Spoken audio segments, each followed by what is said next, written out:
can actually allow you to do fluoroscopy and then normal radiography.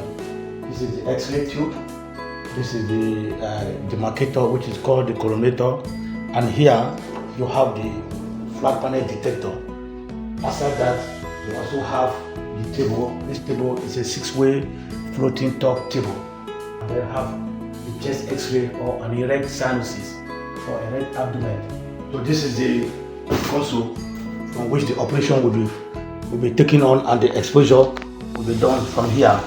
This is the monitor that acquires the image after exposure has been done. This is the full switch, where after taking your exposure, you just step your leg on this one of it, and it allows you to acquire the image for the fluoroscopy.